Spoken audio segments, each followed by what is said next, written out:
The Central Electoral Commission of Armenia reported that votes will be recounted at more than 70 polling stations. Applications for recounting votes were made at 27 polling stations. Only 3 applications were submitted by the competent authorities. Thus, the number of votes for the Armenia bloc, led by ex-President Robert Kocharyan, grew by 10 times after a recount at a polling station in Vanadzor city.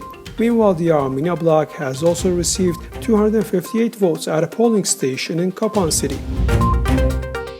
Azerbaijan is ready to work with Armenia on a big peace agreement. Azerbaijani Foreign Minister Ceyhun Bayramov said in an interview with Turkish TRT television. We believe that this is realistically the first time after the obtaining of independence by Armenia and Azerbaijan when our countries have a unique chance to normalize their relations, he said. This is the first time when there is no fact of occupation. As a result of this war, Azerbaijan restored its territorial integrity based on 4 UN Security Council resolutions. 4 out of 7 occupied regions were liberated by military operations and 3 were based on these trilateral statements. Azerbaijan is ready to work with Armenia on a big peace agreement between our 2 countries, and we are offering this, Bayramov said, adding that they expect the same level of political will from Armenia.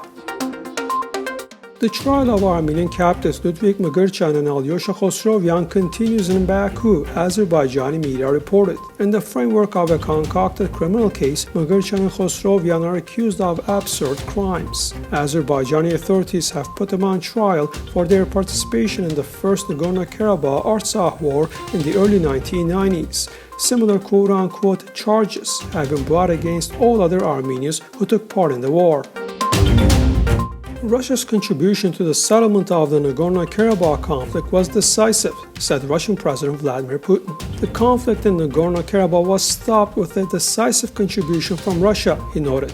Putin also said that Russian peacekeepers reliably guarantee peace and security in the region and are doing much to improve the humanitarian situation, demine the territories, and restore social infrastructure in Karabakh. 2 boys have suffered an electric shock in Yerevan. One of them, 11 years old, died in hospital. The incident occurred at the power distribution point on their street. The police are preparing materials on the fact. The 2 boys are neighbors.